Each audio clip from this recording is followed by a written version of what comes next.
नबी करीम सल्लल्लाहु अलैहि वसल्लम ने फरमाया, 3 सूरतों में झूठ बोलना जायज़ और हलाल है। पहली उस सूरत में झूठ बोलना जायज़ है जैसे कि 2 लोगों के दरमियान नाराज़गी हो गई हो। अब इन दोनों की सुलह कराने के लिए झूठ बोलना जायज़ है। मिसाल के तौर पर एक शख्स के पास जाएं और उससे कहें कि फ़लाँ तो तुम्हारी बड़ी तारीफ़ कर रहा था। दूसरे के पास जाएं, उससे कहें वो तो तुमसे मोहब्बत करता है, तुम्हारी बड़ी तारीफ़ करता है। इस तरह इन दोनों के दरमियान मोहब्बत डालने के लिए गलत बयानी करना शरन जायज़ है, लेकिन इसमें भी एहतियात की ज़रूरत है। जैसे कि मिसाल के तौर पर एक इंसान बहुत नेक है, आलिम है, मुआशरे में उसकी इज़्ज़त है, उसे बहुत एहतियात से काम करना चाहिए, क्योंकि हो सकता है इन दोनों में लड़ाई हो जाए कि आपने गलत बयानी से काम लेते हुए सुलह कराने की कोशिश की है और दोनों इंतहाई जाहिल हों। वो ये तो ना देखें कि आपने शरीयत की रियायत से फ़ायदा उठाया है, बल्कि वो ये मशहूर कर दे कि ये तो बड़ा झूठा आदमी है, मुझसे भी झूठ बोला, उससे भी झूठ बोला। तो इस चीज़ में एहतियात की सख्त ज़रूरत है। दूसरा, उस सूरत में झूठ बोलना जायज़ है अगर आपकी बीवी नाराज़ हो गई हो तो उसको राज़ी करने के लिए झूठ बोलना जायज़ है। और याद रखें, जब बीवी बहुत ज़्यादा नाराज़ हो जाए उस वक़्त, और वो भी बाक़दर ज़रूरत। याद रखें, हराम चीज़ जब भी जायज़ करार दी जाएगी बाक़दर ज़रूरत होगी। ऐसा नहीं हो कि सफ़े के सफ़े झूठ से भर दिए जाएं। तीसरा, उस सूरत में झूठ बोलना जायज़ है जब फितना फैलने का बहुत ज़्यादा अंदेशा हो और बहुत बुरी तरह से झगड़ा हो जाए और वो हमारे ही कॉल पर मौकूफ़ हो कि हाँ भाई आप बताएं। अब आपको यकीन है कि अगर मैं सच बोल दूंगा तो ये ग्रुप लड़ पड़ेंगे, कत्ल व गारत हो जाएगी। तो उस वक़्त भी झूठ बोलना जायज़ होता है फितना ख़त्म करने के लिए। उलमाए कराम फरमाते हैं, चौथा, उस सूरत में झूठ बोलना जायज़ है अगर किसी इंसान की जान बचानी हो तो उस वक़्त भी झूठ बोलना जायज़ है।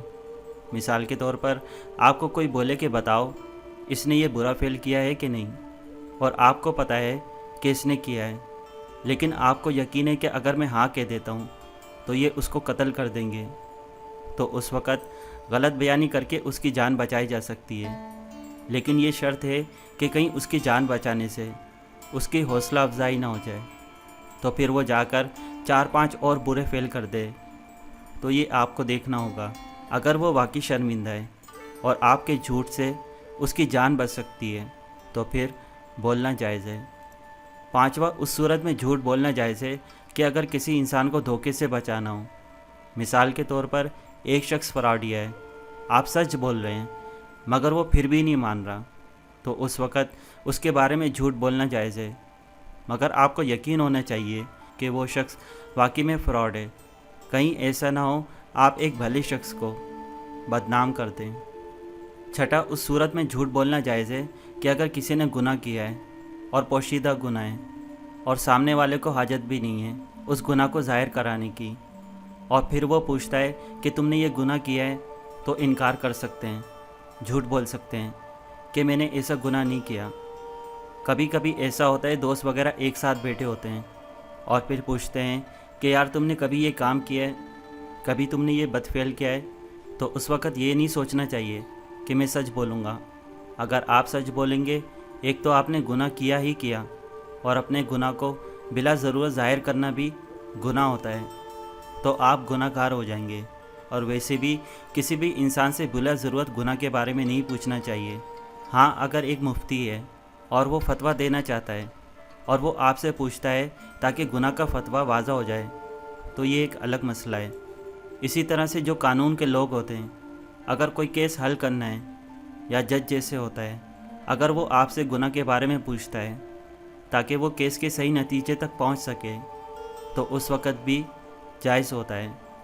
लेकिन वैसे ही बैठे हुए हों और सिर्फ तजस्सुस के लिए पूछ रहे हैं कि यार तुम सही सही बताओ कि तुमने कभी ऐसा गुनाह किया है, और सिर्फ इसलिए कि ताकि पता चल जाए कि इसने किया है कि नहीं किया, तो इस तरह इजहार करवाना ये शरन गुनाह है। अगर वो ज़ाहिर करेगा तो वो तो गुनाहगार होगा ही होगा, चूँकि आपने उसे गुनाह ज़ाहिर करने पर मजबूर किया, तो आप भी गुनाहगार होंगे। दोस्तों, मैं अल्लाह ताला से दुआ करता हूँ कि जो कुछ भी सुना उस पर हमें अमल की तौफीक अता फ़रमाएँ। आमीन।